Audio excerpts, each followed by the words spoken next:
What is going on, guys? It's your boy Ellis here. I've got 15 minutes to make this appointment. I've got service booked at 11. It's currently 1:45 and destination's around 10-15 minutes away. I'm always late. Why am I always late?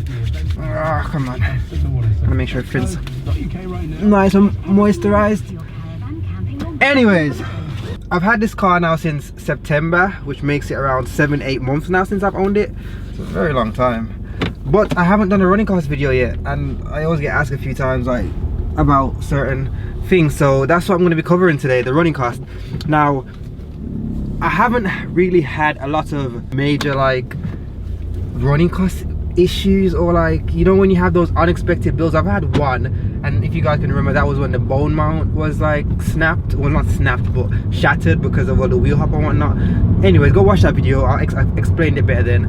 So that was like the only major cost that I've had to unexpectedly pay so far, knock wood, which I need to stop and go knock some wood. Is there any wood anywhere? There's some wood right there. There's some wood right over there. Let's go do that quickly.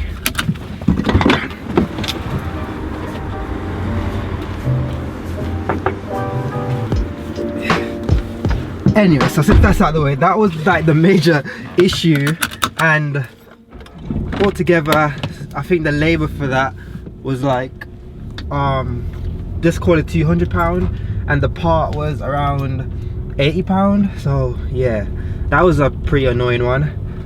That made me wanted to change the subframe, because you know, like you have on the Audi S3s, you have like an aluminium subframe which is a bit lighter, so I wanted to change the subframe, but after that happened, but I might still do it, I don't know yet. But anyways, that's not anything to do with running cost. So the main ones I can think of, like since doing my VXR one, is like tires, fuel, tax, just general wear and tear. So as I said, I'm going to get a car service now. I'm going over to NVM. I think I'm going to ask Mabs, because he gets a lot of these cars and he owned one, so he knows a lot more of the problems that might occur. So I'm going to see if I can get him on camera and answer a few like the unexpected bills that might pop up. But apart from that, I just do like the basics that I've accumulated, so like petrol. So yesterday I went London and back, so Gatwick, London Gatwick Airport. I put like £40 in. It was like quarter way down. I put £40 in. That took me there and back, and now I need petrol again.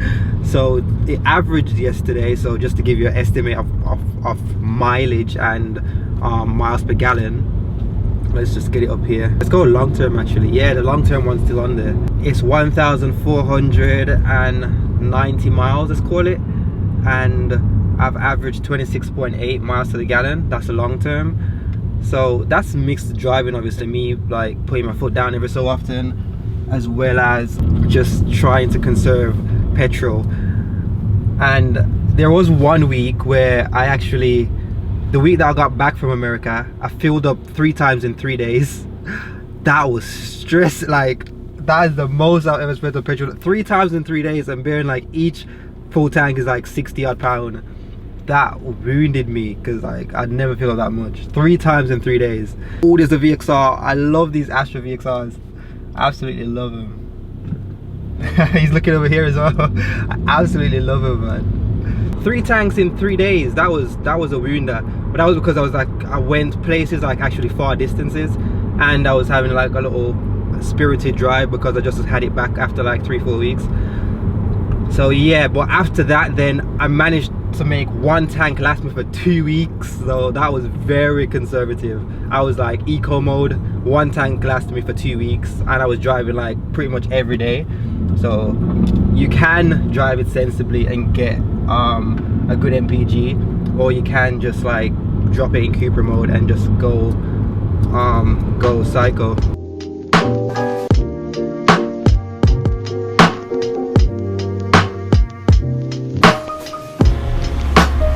Pretty sure I'm not the only one that likes these tips, like these Remus exhaust, but this one with the carbon fiber. I mean, this one's got carbon fiber as well, but there's just something about this one that just looks so sick. I mean, I love the oval shape of my exhaust, but this is just special, man. Imagine 4 of these, like.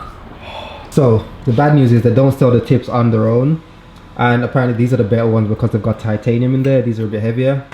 And for the full system for the Golf R, which is obviously with 4 exhaust tips, it's £1,600, 1,600, so that's pretty pricey.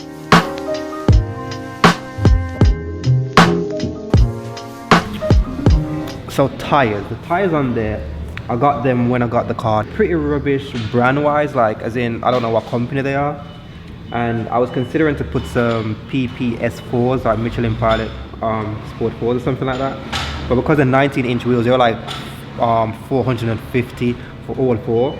So I'm gonna do instead is, because I'm so cheap and I'm broke, I'm gonna swap the fronts to the backs for now, and then like later on in the future I'll get some tires, put on like some proper tires. He said he got some PP4s put on his Golf, and they are super sick, so I definitely want to try and get some of them. Tires are like one of the best first modifications, because then you can put the power down and everything's all good.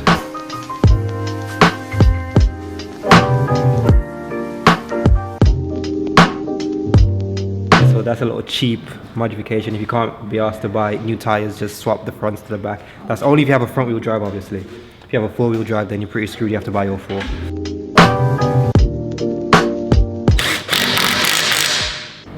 Look at that. I've pretty much got brand new tires at the front.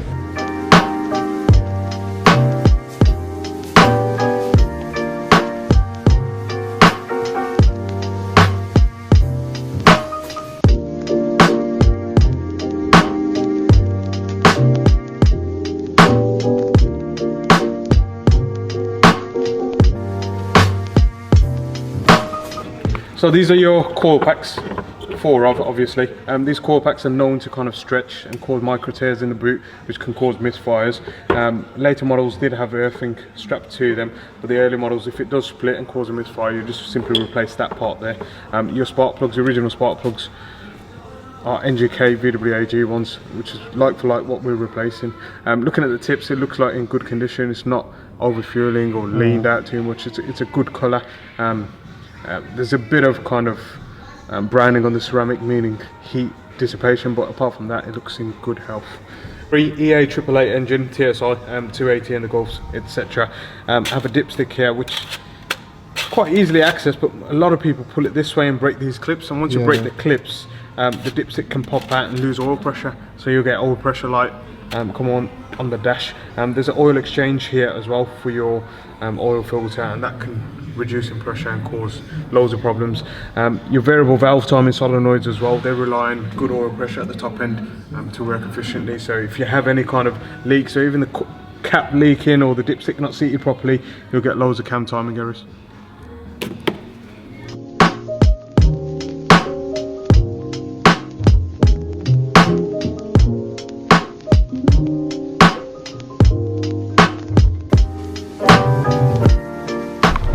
Okay, so servicing for the car is done. Obviously that's a cost you can't really hide from, so that's going to set you back around 250, 300. I mean, it depends on the car. What's the average service cost for most cars, like full service? Yeah, you see, exactly around 250, 300 for a full service, and that's on any car, so not particularly this one.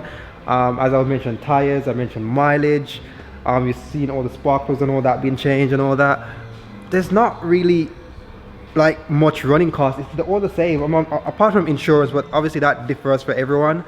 Obviously for cars like this, it's going to be a bit more expensive, so I'd say at least 2 grand being my age, and depending on the area as well, so that's not really like a running cost because it differs for everyone. So thank you, Mabs. I'll just show your hands because you're the mysterious guy, so I'll see you in a bit. See you later. All right then. But I hope that gave some understanding of everything. Maybe it wasn't the most detailed, but yeah, I hope you guys enjoyed the video. If you did, don't forget to drop a like, leave a comment and subscribe, and please hit that notification bell, because it seems like a lot of people not getting notified when I post a video, even know that I post a video, which is frustrating, because like I want the content to be shared and viewed, so obviously my channel can keep growing. Pin Alloy sent me out one of these, which is a paddle shift extension.